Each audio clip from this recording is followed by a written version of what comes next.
بسم اللہ الرحمن الرحیم۔ لاکھوں درود پاک حضرت محمد صلی اللہ علیہ وآلہ وسلم اور آپ صلی اللہ علیہ وآلہ وسلم کی آل پر۔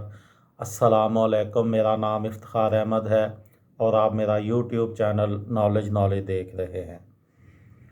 میری آج کی اس ویڈیو کا عنوان ہے کہ پاکستان میں کوئی چیف آف آرمی سٹاف 2.5 مہینے رہا اور کوئی چیف بنتے ہی گرفتار ہوا۔ پاکستان فوج کے پہلے مقامی کمانڈر ان چیف اور فیلڈ مارشل ایوب خان،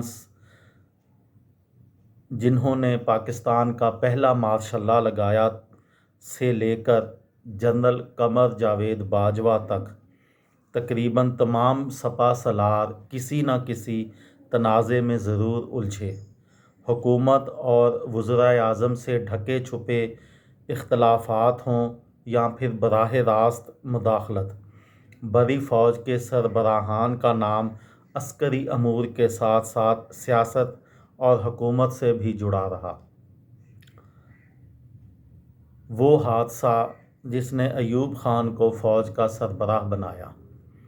پاکستان کی عسکری تاریخ میں جنرل ضیاء الحق کے طیارے کو پیش آنے والا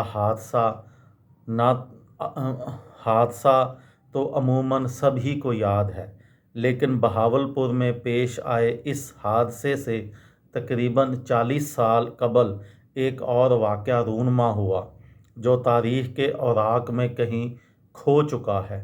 12 دسمبر 1950 کو لاہور سے اڑان بھرنے والا ایک نجی طیارہ اپنی منزل کراچی سے تقریباً 65 میل دور گر کر تباہ ہو گیا۔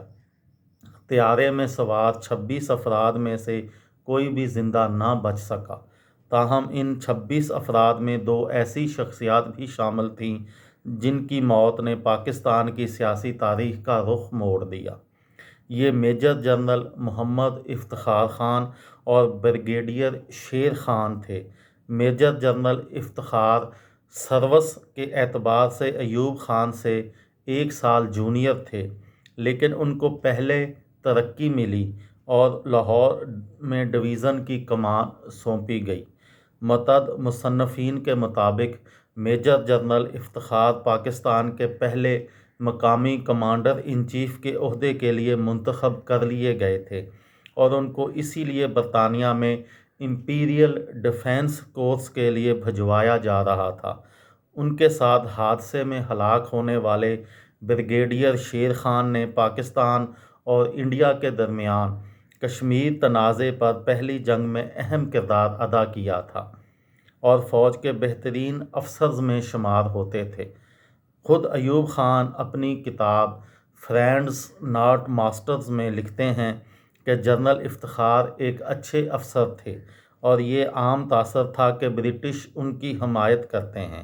میں نہیں جانتا کہ وہ کیسے کمانڈر ان چیف بنتے، لیکن ان کے لیے مشکلات ہوتیں۔ ایوب خان کے مطابق وہ غصے کے تیز تھے۔ شجاع نواز اپنی کتاب کراسڈ سورڈز میں لکھتے ہیں کہ بعد میں میجر جنرل بننے والے شیر علی خان پٹودی کے مطابق جس دن وزیر اعظم لیاقت علی خان نے میجر جنرل افتخار کو کمانڈر ان چیف کے عہدے سے متعلق آگاہ کیا تو وہ ان کے ساتھ ہی تھے۔ میجر جنرل شیر علی خان پٹودی کے مطابق ایوب خان نے اس فیصلے کے بعد ان سے اس خواہش کا اظہار کیا کہ جنرل افتخار سے وہ ملنا چاہیں گے کیونکہ وہ کمانڈر ان چیف بننے والے ہیں۔ شیر علی خان کے مطابق جنرل افتخار خاموش طبیعت رکھنے والے لیکن بلا کے ذہین تھے جو اس فیصلے کے بعد خوش ہونے کے بجائے پریشان دکھائی دیے۔ تاہم طیارے حادثے میں ان کی ہلاکت کے بعد Ayub Khan commander in chief کے عہدے پر تعینات ہوئے اور آخرکار ملک کی صدارت کی کرسی تک پہنچ گئے اور ان کے دور حکومت کے دوران 7 وزرائے اعظم تبدیل ہوئے۔ یہ ایک سیریز ہے پاکستان کے کمانڈر ان چیفز کے متعلق کہ ان سے پہلے کیا واقعات ہوئے اور بعد میں، اس سلسلے میں یہ پہلی ویڈیو تھی کسی دوست کو، کسی بھائی کو، کسی بہن کو فائدہ ہو تو مجھے دعاؤں میں یاد رکھیے گا۔ دل دل پاکستان، جان جان پاکستان۔ السلام علیکم۔